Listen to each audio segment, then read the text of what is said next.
Bum bum bottom bum bum bottom bum bum bottom bum bum bottom bum bum bottom bum bum bottom bum bum bottom bum bum bottom doobie doobie da da da doobie doobie da da da doobie doobie da da da bum bum bottom bum bum bottom doobie doobie da da da doobie doobie da da da doobie doobie da da da bum bum bottom bum bum bottom ba da ba da ba da ba da ba da ba da ba da ba da ba da ba da ba da ba da ba da You are now in session with the Comic Book Couples Counseling Podcast. I'm Lisa Gullickson. And I'm Brad Gullickson. And each month we evaluate a different iconic romance within the four-color realm. And in this episode, the unease crept in gradually. It almost went unnoticed. A soft disquiet just beneath the surface. Or perhaps it was always there, inside me, waiting for me to wake up in our Creator Corner. Becky Cloonan and Tula Lotay lift the veil between sleeping and waking to talk Somna from DSTLRY Comics. I said it before and I'll say it again. These intros are getting even more elaborate and longer, Lisa. Why, thank you. I feel like I've cracked the code to writing these intros super fast. Well, congratulations on that. And Happy New Comic Book Day! Yay! It's a Wednesday! I really feel like comic book readers have it so sweet with our Wednesdays. You know, every week we have a little holiday to get us through the rest of the week. I'm a strong believer in treats. Like, as an adult, I am still very, like, if I were a dog, they would say, ooh, this one is food motivated. You know what I mean? Like, I need a treat. And for me, Wednesdays are my treat where I go like, you know what? I've lived a whole half a week. Yeah. I deserve a little pat on the back in the form of new issues. I think our primary love language, both of us, is words of affirmation. Yes. Please keep those iTunes reviews coming. Yes. But I also agree that receiving gifts is important too. But receiving gifts from yourself. Like, if you're going to receive gifts, like, what a low burden gift. Is it like a gift from me to me? I know I like it. Yeah. And so we do that every Wednesday, and it never fails.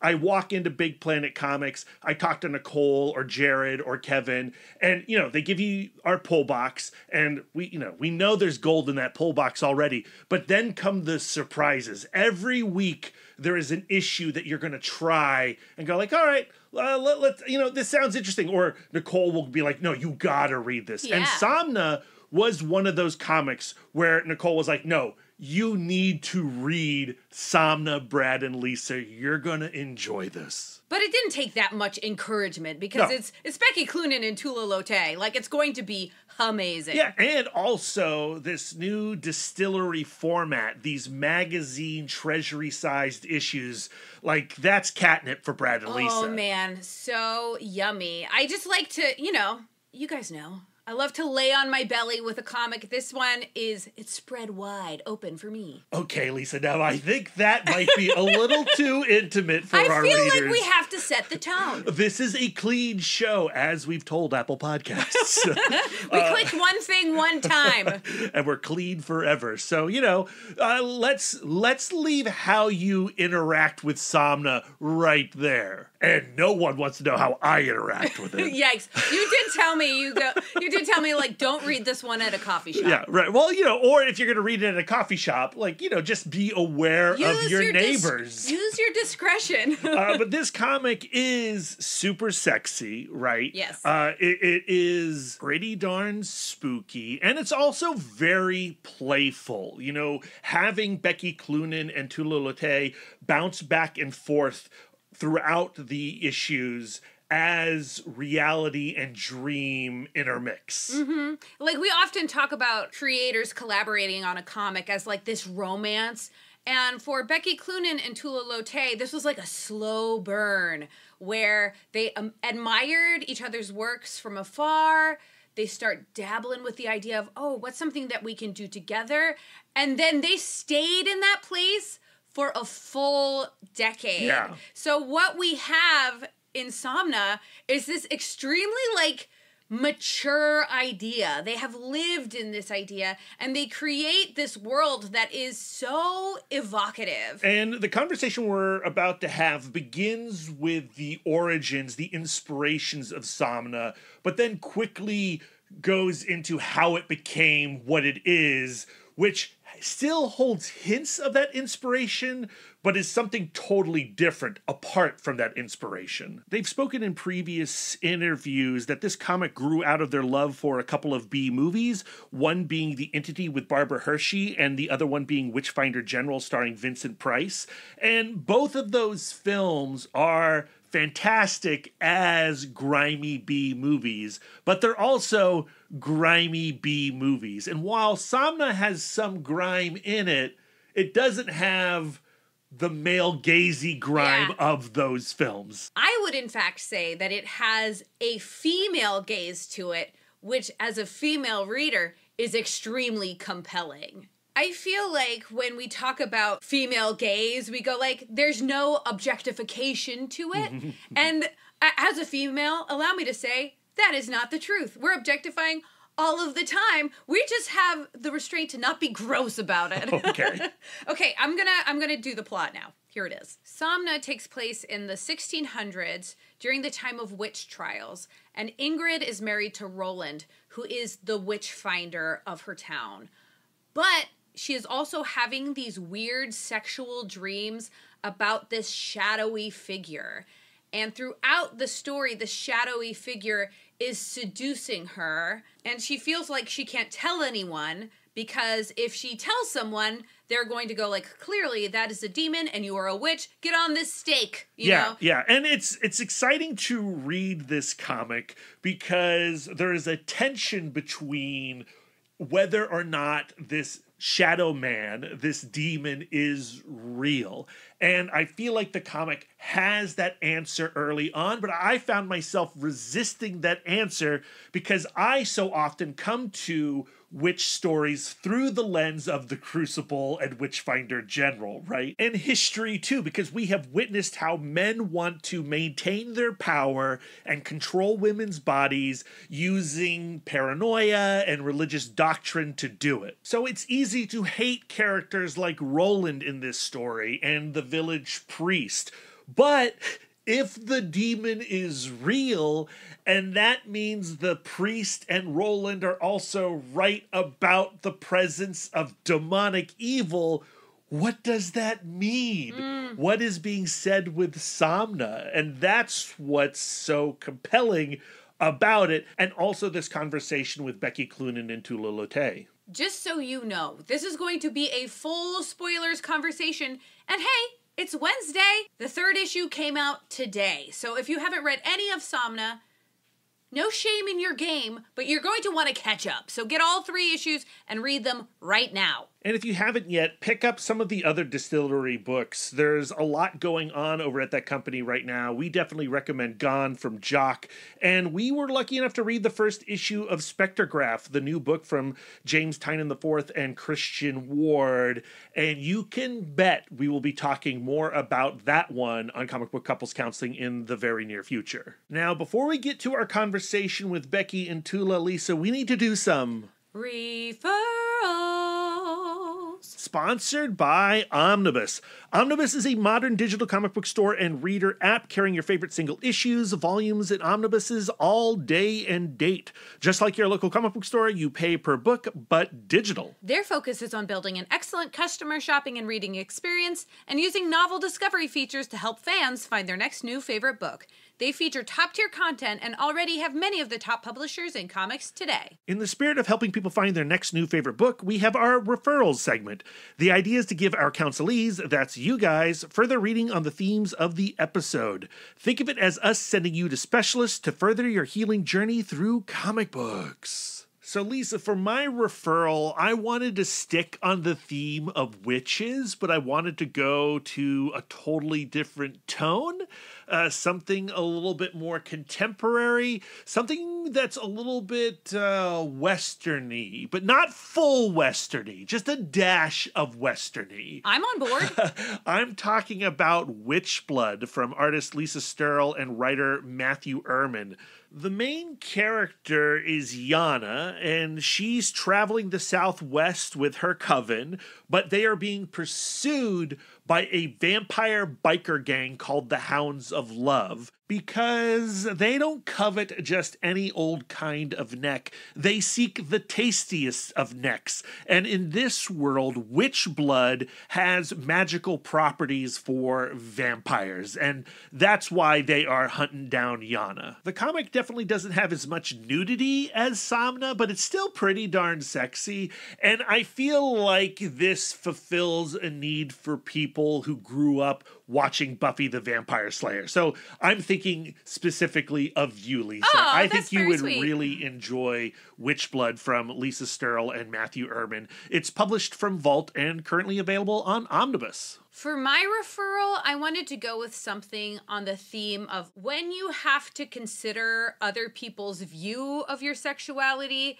it really complicates your own view of your sexuality.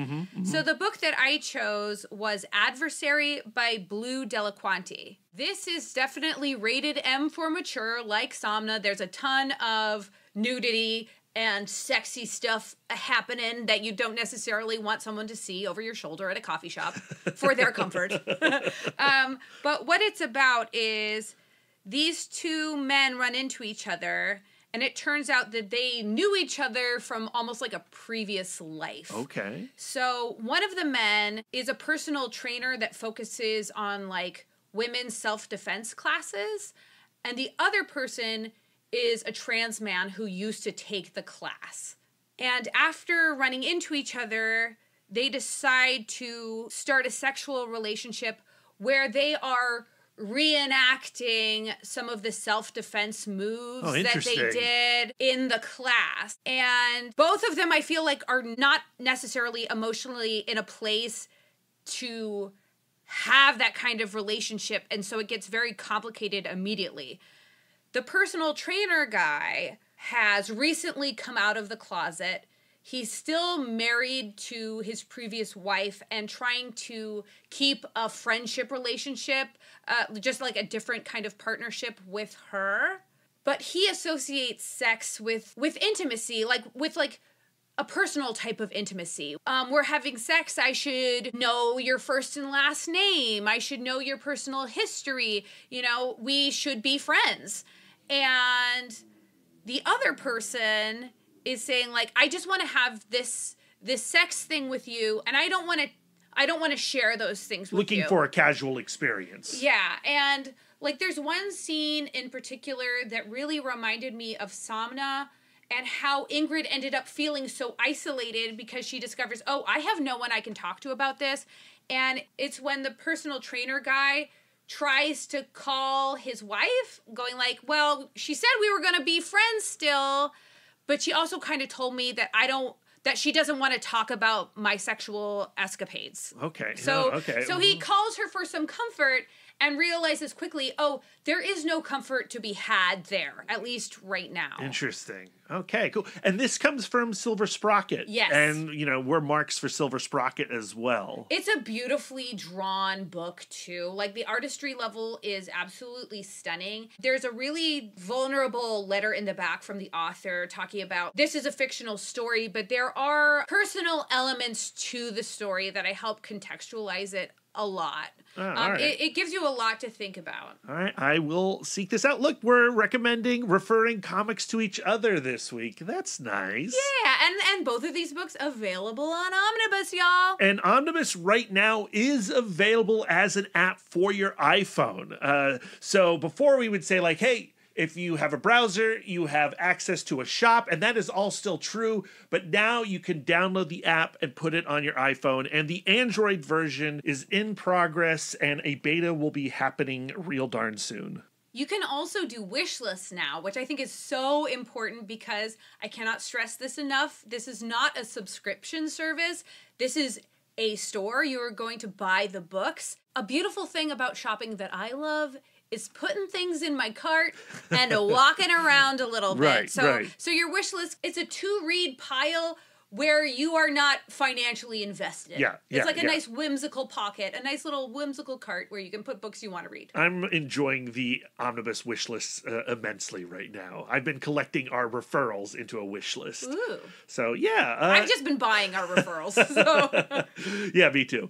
Elisa, that's going to bring us to the end of our... referrals. So, a couple notes about this conversation you're about to hear. One, Tula Lotay is a little late. She comes into the conversation halfway through. There was some confusion there, time zones being weird and all that, but she does show up and she does contribute a lot to the conversation. But initially, it's just Lisa and Brad talking to Becky Cloonan. And the other thing is that you may or may not be aware, but Tula Lotay, that's her pseudonym. She's actually Lisa, and when Becky Cloonan is referring to Lisa, she's not talking about our Lisa, she's talking about her Lisa. I'm just so excited for you all to hear this conversation because we are such big fans of Becky Cloonan and Tula Lotay, both separately and together. Having them both on one episode is like, what a dream, what a treat. I'm very treat motivated. We've talked about it. Becky, welcome to Comic Book Couples Counseling. Hello.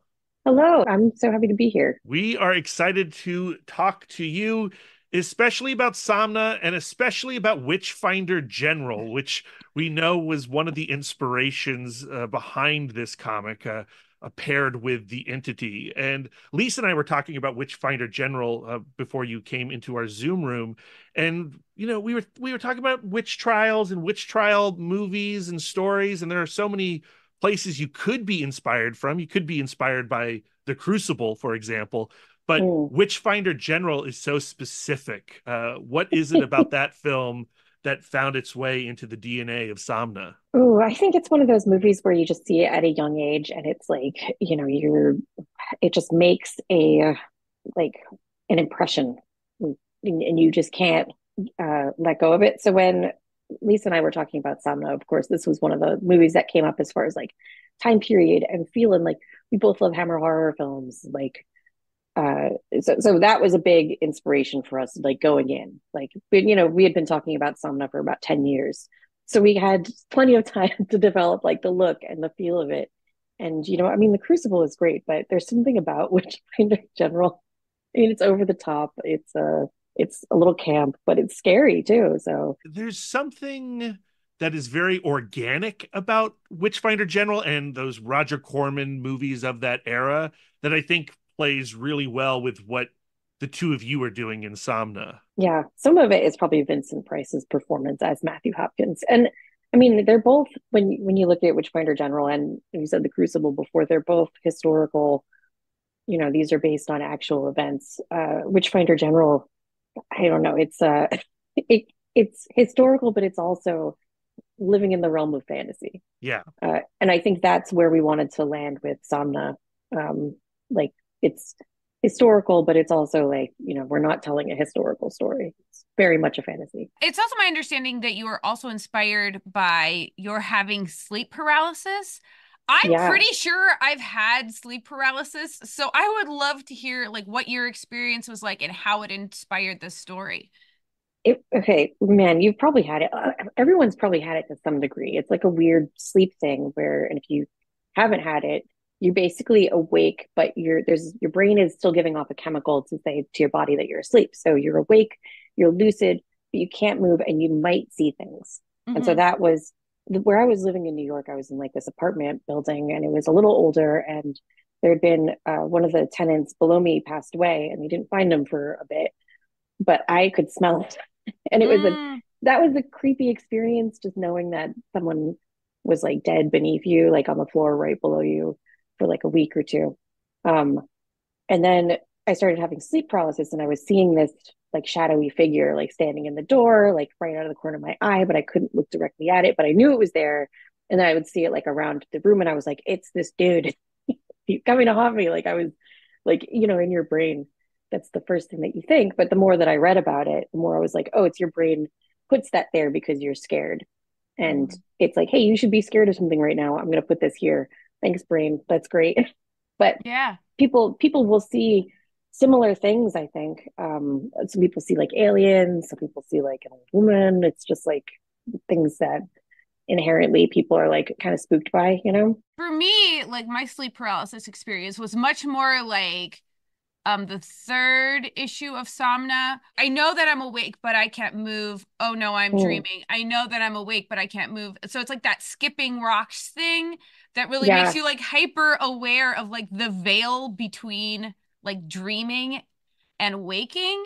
yeah, And it gets me like thinking about like it can both be true that the demon is real and the demon was just a dream. yeah. Was it important for you to put something that brought the existence of the demon in question in the story where you're going like this person is just having sleep paralysis and now they're being burned at the stake, you know what I mean? Yeah, it was, well, it's definitely like, so it started out as, hey, this is a fun kernel for a story, you know, and thankfully I'm not plagued by sleep paralysis. Like I had it like a handful of times during a certain period and then it just stopped.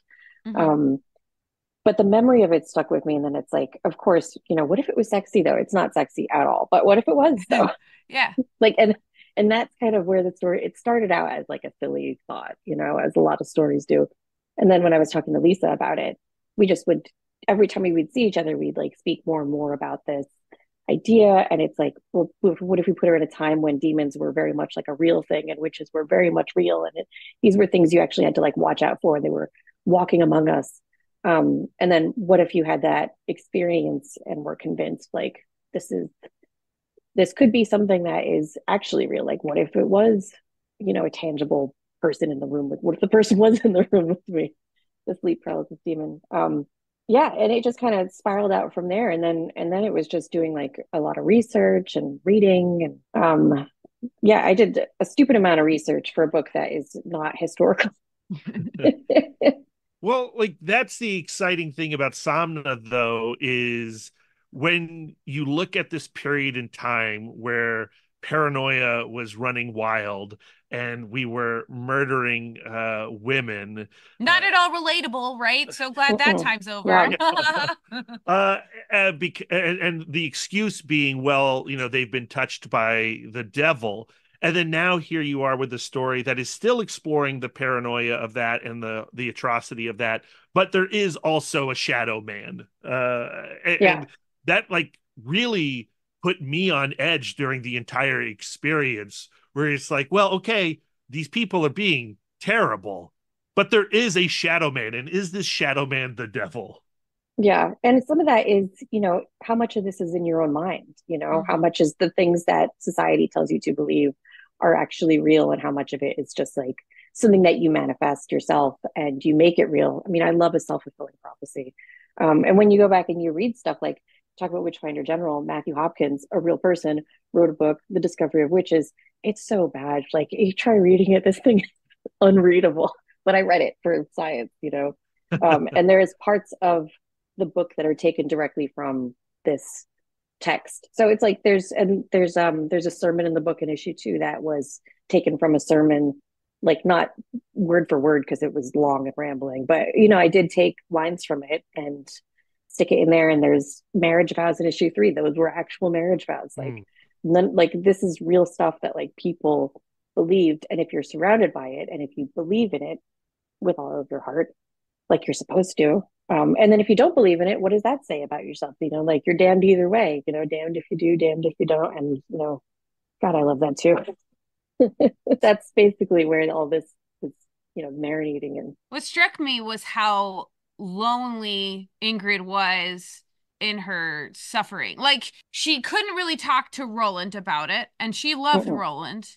She found out her friend wasn't trustworthy. She couldn't talk to her about it. She couldn't confess to the priest, and how just tremendously isolating the idea of having sexuality at all was at that time. Yeah, yeah, it was bad. And, you know, women at the time, there was a courtroom scene in issue 3, and like the men and women are kind of sitting mixed together, but in reality, they would have been sitting on opposite sides of the room. It was very segregated. And women, you know, there was times when women would be able to get together. There was a point in time when that was like outlawed, where women couldn't even gather without a man present. So you really historically lost all of that sense of community. It was, I imagine it would be very isolating, especially when you're talking about something that could get you potentially, killed on, and, or put in jail for, having this other experience. Being an other wasn't a good thing in any way. We were discussing the shadowy figure and how they're not really that nefarious, like if so, like going back to the other question of like, well, if this thing is real, then there is a demonic presence, but is the demonic presence something that is actually doing anything bad? Right. Like I go like, oh, I think the demon is like chaotic neutral, because he's not asking her to do anything that is inherently bad, unless his plan is, okay, I'm going to get this person killed and implicate all of these other people. Okay, now I have just started the toilet flush of sin, and now I'm getting all of these people for the price of one good. But for that to work, you have to bring in your own story. Right. Well, yeah, and then there's also like does he just want one soul? Like what's this, if he is a demon? What's their motivation? And the great thing is, like, I don't even know if there's an answer to that. If it's like, is there actually a demon? I don't know. Like we wrote it so ambiguously, and we wrote it in such a way where it could be, you could find proof either way that this thing is real or not. And that's kind of the fun of the story. I think in my headcanon, and I have headcanon about my own story, I think that it is real. I'd like to think it's real. And, maybe it's not a happily ever after for Ingrid, but, at least maybe she has a little fun along the way. If it is real, like, then where's God?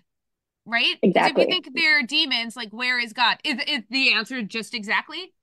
Exactly. Where is he? Where is he? Definitely not present in this story. And I think you can see, I think if there is a God in this story, it's shown through the actions of like the priest, it's not great, I think everything that's representative of the good is actually not good. And the evil is, it is evil, but it's also not good. Nothing's good in this story, really. Yeah. Except Ingrid. Ingrid's so sweet. Ingrid is good. And I feel in my headcanon, Becky Cloonan, I feel like Roland is actually good, but Roland just good. terribly mistaken, I feel so bad for him. Like, you guys ended Roland's story with, okay, and now he's plagued by doubt.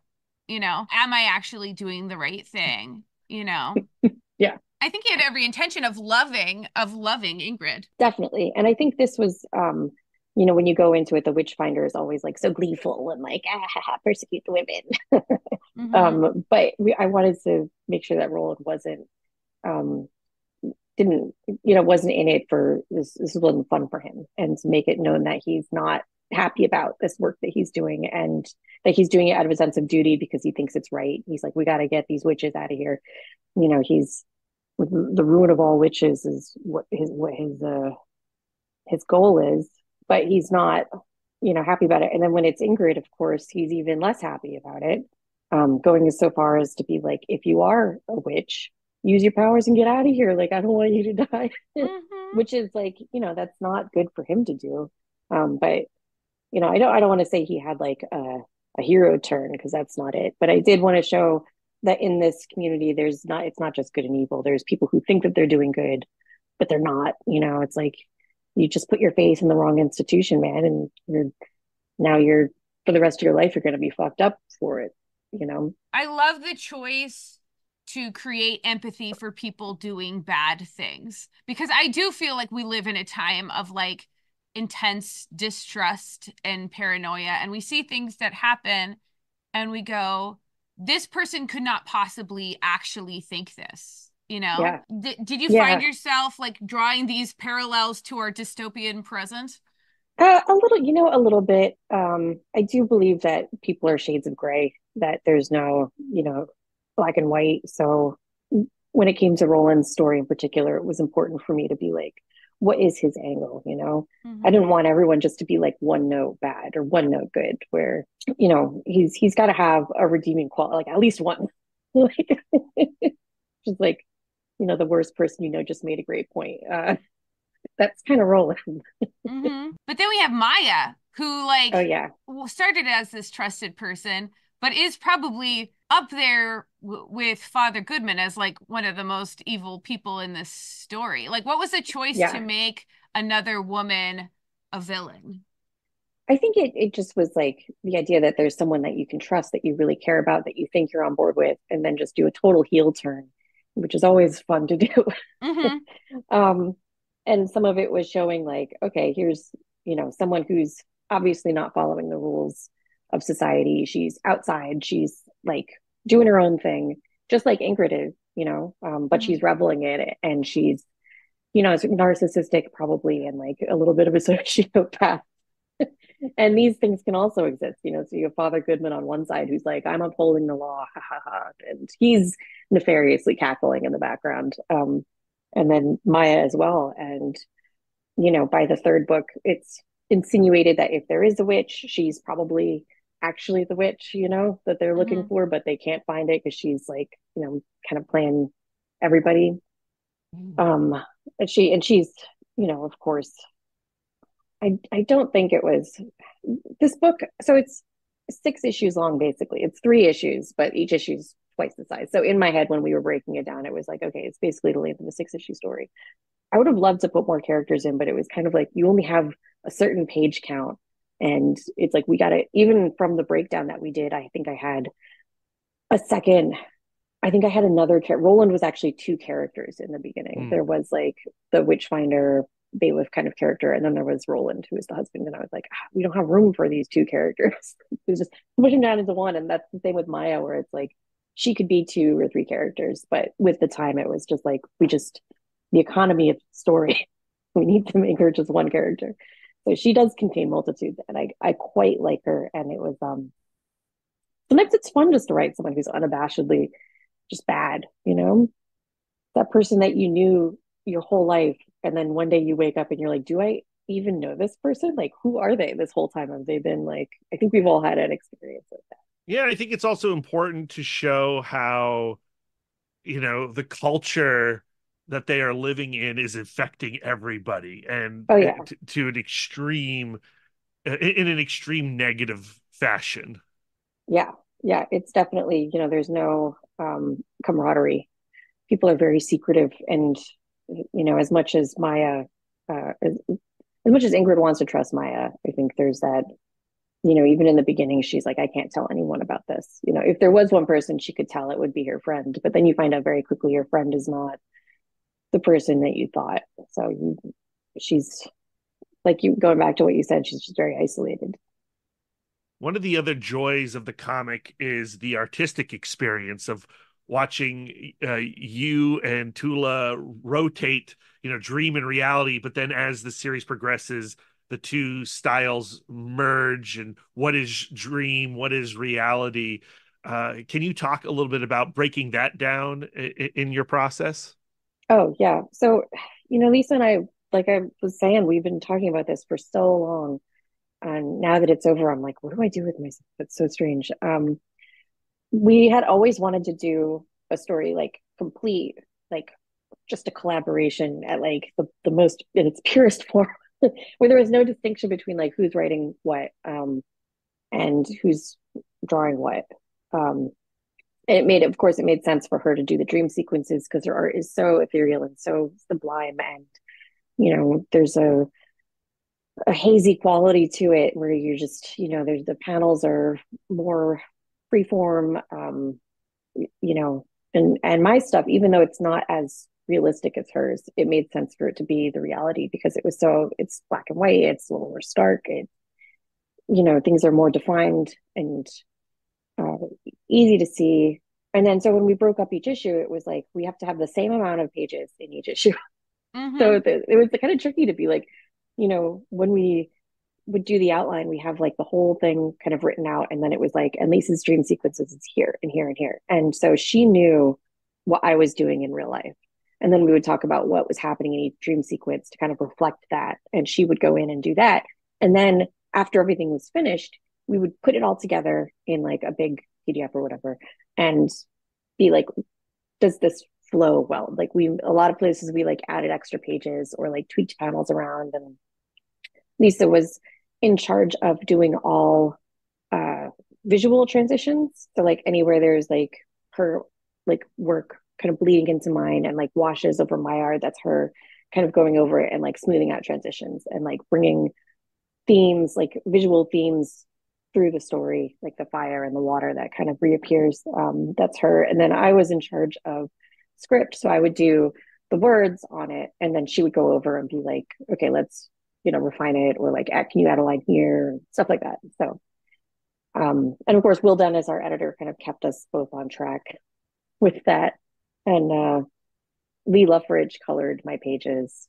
And he did just an incredible job. And I worked with him so much on other things. So it was cool to see like, there really was just this big collaboration. And we didn't know how it was going to work, really. We did like the short thing for the Devil's Cut story as like a proof of concept. And that kind of got us like seeing how we work, like, because we'd never worked together before. Even though we're both so familiar with each other's art, that was kind of like a good like place to start. And then I feel like we didn't actually get into like to really figure it out into like book 3, of course. Yeah. Here comes Lisa. She's tagging in. This is a double Lisa episode. Can the universe handle twice the Lisa? I'm here. Hello. Yes. Hello. Thank you. I'm so sorry for being late. Not a problem. We've been sharing our own headcanons of what we think the comic is. We've just completed reading the 3rd issue, and we're trying to figure out like how we feel about the shadow figure and the reality of the shadow figure. And for Becky, she mentioned that her headcanon is it's a real entity. This is a fantasy story. Yeah. Are you aligned with Becky in that regard? Yeah, 100%. But the thing that Becky and I enjoy doing, and especially in the stories that we read and the films that we watch, it's always that ambiguity in storytelling where the viewer can make up their own mind. And so we've tried to do that with Somna.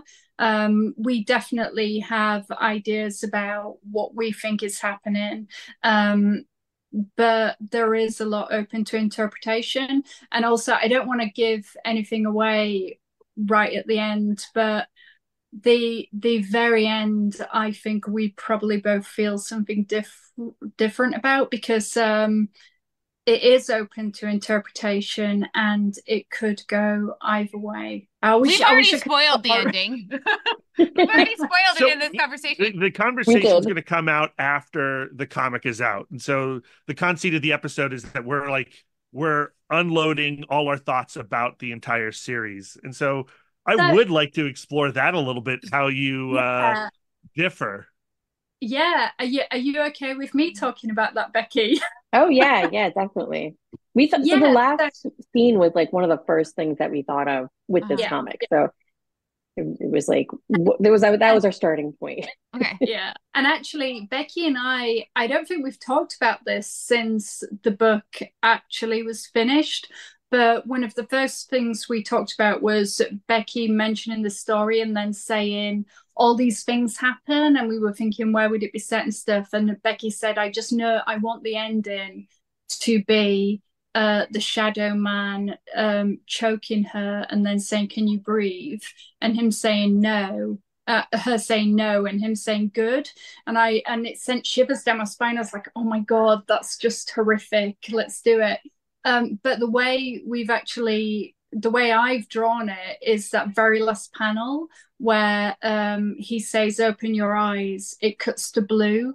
So it's like he's taken her somewhere else and maybe he is her savior after all. Mm-hmm. Yeah, when you like had that like blue panel at the bottom, it did change, like, because when we started this, it was like, this is a horror story. It's got to end poorly. We need to make it upsetting. And so that was kind of like going in, it's like she's going to die, she gets burned at the stake, but the Shadow Man's kind of there and he's the one doing it. So it's not quite as bad, like saves her from the flames by choking her. That's great.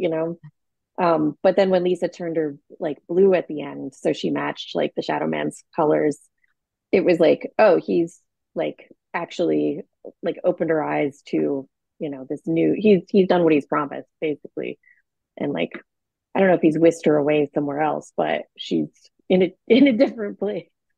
So visually, Yeah. it did like, I was like, this is the cool way to do it. So there's so many levels of ambiguity. Like, was it smoke inhalation? Which was, in the end, it was like historically, they didn't even burn witches in England. They hung them, and then it was Scotland where they burned witches and Europe. But in Scotland, they wouldn't burn them alive. They would choke them first. So they were dead and then burn them. So it was like more symbolic. But so yeah, our comic, not historical, but basically just like, how do we just make this so upsetting? Yeah. And when we were drawing that end scene, that very last panel where she's looking up with her eyes up and like she's fully aware of everything that's happening, it's horrible, that I originally did color that in flames. So it was just going to be a close-up of her face dying, which is horrible. And then I switched the color last minute, thinking this is suggesting that she has gone somewhere else. And I wanted to talk to you about that beforehand, before we did the final script, Becky. But you just like read it and you just went with it. And now I knew it. And we're so in tune. I think we're just like really, we've been so engrossed in this story and telling it that it's like we're in one another's brain. Yeah. When you sent that, because I saw both edits, I saw just the fire. And then when you sent over the final, that's when I went in and added that extra line where it was like, oh yeah, you can open your eyes now, like it's safe kind of thing. There's so many different ways to read that ending. And I think anyone is valid. I don't think there's like an invalid way, if this was all in her head, maybe she just went out with one last hallucination, and that's kind of nice, I guess. Yeah. Or if this was actually like, if the Shadow Man was real and did save her, Yeah. But also, we're kind of looking at a story that deals with demons and hell and all the things that we think are absolutely terrifying, but actually what's happening in the real world under the religion of Christianity for women was the most horrific thing ever. So why wouldn't the opposite be better? Why wouldn't that be the salvation? There's just so many questions around this story and the time, and that's what I love about it. One of my favorite hooks for this story is paralleling orgasmic noises to struggling and death noises, and how that came up multiple times of like, you're making crazy noises, and if anybody is standing outside and hearing it, like that would be like bad. And then also she is wondering about the noises of the woman on the stake and all of that stuff, thinking about Elizabethan era, like, to come is to die, like that is like the spine of the story for me. In the very beginning, when she's having her first dream and Roland wakes her up in issue 1, and he's like, you were making these noises. We never know. I think it's assumed because she was having a sexy dream that she was making, a certain kind of noise. But in my head, it was always kind of a scary noise. I always pictured something like that kid from The Grudge, that weird, like throaty noise. He's like, you're making these weird noises in your sleep. You don't know if it's good or bad. And so right from the beginning, it was like ambiguous, like what kind of noises she's making. There's a scene in the graveyard when she's like, has this dream, and then she's choking on and she's dreaming that she's being covered in dirt, and then she's choking. So a lot of it is like, having trouble breathing when you're asleep, having just weird noises, like upsetting noises. Yeah, I think there was right from the get-go, there's this parallel with or dissonance, I guess, with the noises in the book. So one of the parts I always forget about in the comics making space is the inherent mathiness of it, of like, it has to be this number of pages, and we've got to do like we're going to split it half, and some people like to invite even more math of like, there can't be more than this many words in a bubble and blah blah blah blah blah. Like, is there like a parallel universe where like you and Lisa could make this story and do exactly the number of pages that you want and exactly the number of everything that you want, like kind of formlessly? Or do you feel like the mathiness of comics helps you finish the story? I like the structure of a comic, and I think structure does inform plot. So, when we did this book, it was very much like figure out what's the form that this book is going to take and how is the story going to fit into it. So I think if I was left to my own devices personally, I would be like a little lost because I'd be like, but how many pages? Like that's gonna tell me what we need to do. I think there were parts where it's like you have to worry about pagination and page spreads and keeping the page counts equal for both. So there is a little bit of juggling. Yeah, I mean, it was just made really easy for me by Becky, because we work together really well and we know one another so well. And we've been talking about this for, I'm sure Becky's mentioned it, for 10 years already. We kind of like had it all set in motion. And so it felt very intuitive. As soon as we figured out that Becky was going to be doing the real world stuff and I was going to be doing the dream stuff, it kind of just all came together very easily. And, also seeing Becky's inks and the emotion she brings into the characters in that, you can just ride off that. She's like such an amazing illustrator. And the expressions that she gets in her eyes, I feel like it was the easiest job in the world. Well, we're hitting our time here, so let's wrap things up. We could talk forever about Somna. We had such a good time with this series. We found it extremely challenging and provocative. So thank you so much to both of you. Oh, I'm so glad you liked it. The book is out now from DSTLRY. Please go out and snatch it up. Magazine format. We didn't even talk about the format. So beautiful. We love that size. Getting into your art with that size is just so good. And we can't wait for the next collaboration. Thank you two. For anyone that missed any of the issues, the trade comes out on June 24th. So we're gonna have we're working on like the juicy details of that right now. So yeah. Take care, you two. Thank you, you too. Bye. Thank you. And there you have it, our conversation with Becky Cloonan and Tula Lotay talking about Somna. Again, all 3 issues are out right now, but also be on the lookout for that hardcover. I want to pick up with something you put down before the interview proper. This idea of the demon being real complicates the situation because if the demon is real, that actually makes Father Goodman and Roland right. I mean, it validates their paranoia. And to me, like, especially after having this conversation with Becky and Lisa, like, the demon being real is almost like a moot point because the hell that it's created in the waking world for Ingrid and for other women is way worse than anything that demon is doing. Yeah, I mean, I think Becky and Tula answer that stress that I put out there in this conversation by saying that, by interpreting the final panel the way that Tula does. And I do think it's interesting that Becky had a different idea of what the ending of this book was until she saw the art of that final panel from Tula. And for Tula, the demon offers relief to Ingrid, rescue from the culture that she is trapped in. I love the idea of 2 creators creating one story of which they both have different interpretations of. I love the idea of just like slipping a perspective in there, kind of like Lisa was very like open to talking about that blue panel, but like she did the blue panel without going to Becky and going like, is it okay if I interpret it this way or that way? Like, it's like, I'm just going to do this. Yeah, and the impression that I got was that Becky was initially unsure of it, but then was won through the execution. Like, Lisa won her over.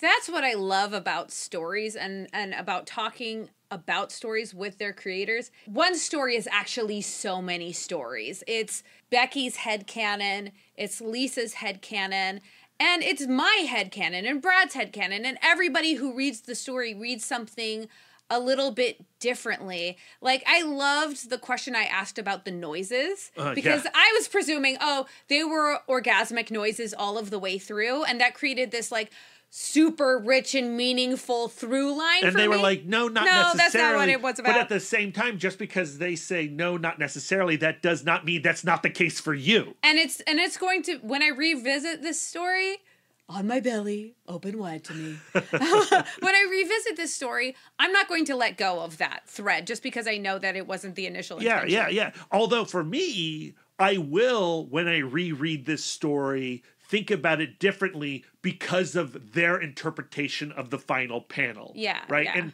I don't know, for whatever reason, I did not necessarily get that when I closed the third issue the first time. But then when I looked at it immediately following this conversation, I went like, oh, no, yeah, that's clearly there. And that might actually revert the story back to the way that we culturally normally read and consume Witchfinder stories, where the village is always, the evil thing, human fear, human paranoia. That's the enemy. And it is certainly the enemy in Somna. And now is Somna less subversive as a result of that interpretation of that final panel? Somna stratifies it for me because when I went into the story, I was thinking about the way I gained my understanding of what the witch trials were really about. Because it gets introduced to you way younger than you can actually understand the nuances of what it was actually about. Like, I was reading The Crucible, I think, in 6th grade, and that's nuts. Yeah, that's crazy.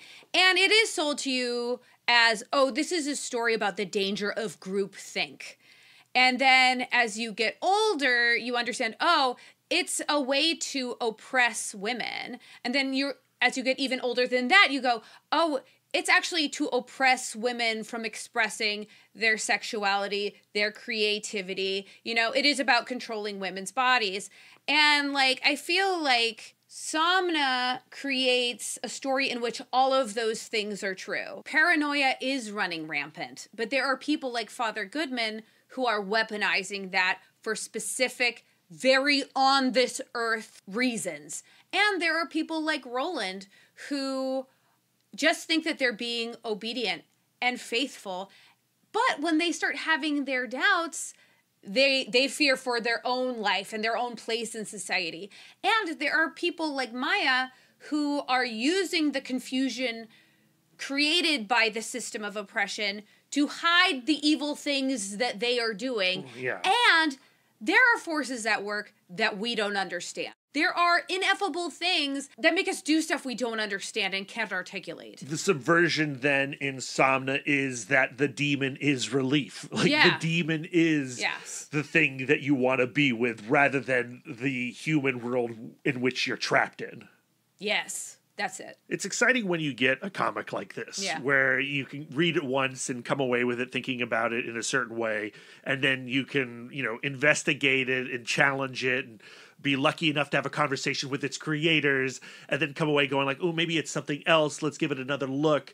It is a comic that's going to demand revisitation. And it's also like a sexy book. Yeah, and it's super sexy. Right? So we have the habit, I particularly have the habit of getting too cerebral and making books not fun. Yeah. This book is definitely fun. Yeah, it's super fun. It's super fun. Just like the way that Witchfinder General is really fun and the Entity is really fun. It's pulpy. Yeah. It's fun. It's gorgeous. It's got boobs. And the way that Tula's art, Lisa's art, and Becky's art intersect and, trade places at times. It's just exciting to read. Mm-hmm. You don't have too many experiences like this in comics. And again, treasury format, magazine sized. I love it so much. We're going to get the trade. Oh, for sure. But I also feel like it's a comic that I'm going to enjoy reading in singles as well, Okay, because you're going to want to spread them out. Yeah. As you are listening to this episode, I am on a plane heading to Anaheim. I land in LA this afternoon and I prepare for WonderCon. Sadly, Lisa must remain here on the East Coast. making that money so I can immediately put it into dollar boxes. Ooh, thank you for taking one for the team, Brad. You are welcome. And if you listening are at WonderCon this weekend, hit us up on our socials at CBCC Podcast. Find us on, Instagram, Twitter, Facebook, wherever. Message me. I will be reading them. And maybe we can connect and say hello to each other. What's your boggle? Well, he'll give you stickers and stuff and pins. Yeah, stickers and pins and new buttons. We've got our new Our Psychic Rapport, our newsletter pin, hot off the press, and I'm ready to give it to you. On our next episode, it will be another Creator Corner conversation. This one is key listening for people who want to start making their comics. It's with Zach Quaintance talking about the death of Comics Bookcase. I loved this conversation. We had it the day after talking to Becky and Lisa about Somna. And, we love Zach. We've known Zach for a while now. And Lisa used to write regularly for Comics Bookcase when it was like the blogging comics site. And we were pretty darn sad to see it go away or to evolve away from being that site. And now Zach is making comics. Yeah, so but cool. Also speaking to the experience of shutting down Comics Bookcase, and he's killing it here in this Kickstarter campaign, this new graphic novel. Lisa and I had a chance to read that as well, and we had such a good time with it. It is super inspiring. I'm just ready to go out and make some comics. All I need is a good idea. Yeah, same. And then we also have a conversation coming up with Jesse Lonergan and Pornsack Pinachot talking about their new Boom Studios series, Man's Best. We've had that conversation already, and it was freaking great. We also have a conversation with Daniel Warren Johnson talking about the first arc of his Transformers run. Always fun to talk to Dan. And we have our Schema episode that is still in progress, friends. Still a simmering. It will be a great stew of an episode. Yeah. But with all this X-Men 97 love, I really want to get back to Scott and Emma as soon as we can. And we're going to do that once I get back from WonderCon. Other plugs, our comic book film club screening of Teenage Mutant Ninja Turtles 2, Secret of the Ooze is on April 21st at 4 o'clock at the Alamo Drafthouse, Winchester. Yeah. Tickets are on sale now. If you're a patron, reach out to Brad and or Lisa. We'll get your ticket. C2E2, our next CBCC panel will be on Friday at 3:45. You'll be able to find the room number. We forgot it off the dome. We don't have it. We'll talk more about the details in the future. Sign up for our newsletter. It is free. It's called Our Psychic Rapport. And then, on Patreon, we'll be finishing up Sandman Endless Nights. And there's also a car ride review of Hellboy. Yeah, I loved that conversation that we had in the car driving home from Winchester talking about that 2004 comic book adaptation. I freaking love Guillermo del Toro. Me too. I love Hellboy, and I love Mike Mignola, and that's just such a weird collaboration. Yeah. But the more I think about it, the more successful it is, and the more shocking and surprising that it ever happened is. So, Patreon, all the links to all those things are in the show notes. Hit them up and, browse around that Patreon. See if there's some other cool things you might be interested in, too. It's just $1 a month or $12 a year. Yeah. Okay, Brad. Yes. I'm feeling a little snoozy. I have a date with a demon. Uh-oh. Where can our listeners send their words of affirmation to you? You can find me on most social medias at MouthDork. If you have words of affirmation for our logo, you can send them to Aaron Prescott at A Cool Hand Fluke. And if you have some words of affirmation for our radical banner art and show posters, send them to Karen Chapp at Karen_X-Men fan. Lisa, where can our listeners send their words of affirmation to you? I'm always accepting words of affirmation at Sidewalk Siren on Instagram and Twitter. If you'd like to spend more quality time with us, you can subscribe to us on Podbean, Spotify, YouTube, Audible, Apple Podcasts, or whatever app you prefer. We're everywhere. If you'd like to get exclusive, you can join our Patreon, where you'll get more content, including weekly bonus episodes. If you'd like to reach out and touch us electronically, you can email the podcast, cbccpodcast@gmail.com. You can visit our website, comicbookcouplescounseling.com, or follow us on all the socials at CBCC Podcast. You can give us the gift of 5 stars on Apple Podcasts, and if you'd like to do an act of service, why not write a review of the show while you're there? Yes, please. We are fluent and receptive in all 5 love languages. It really warms our hearts and helps the pod. So, until next time, friends, keep your love tank full. And your psychic rapport open. Bum-bum-ba-da, bum-bum-ba-da-ba. You are now in session with the Comic Book Couples Counseling Podcast. Now you're giving me the yips. Well, I'm giving you the yips? Yeah. I don't think so. Okay. How do I give... I don't even really understand the yips. It's a baseball thing? Yeah, you've made me afraid to say the name of our podcast. Oh, with my looks? Yeah, you look like this. That is how I look.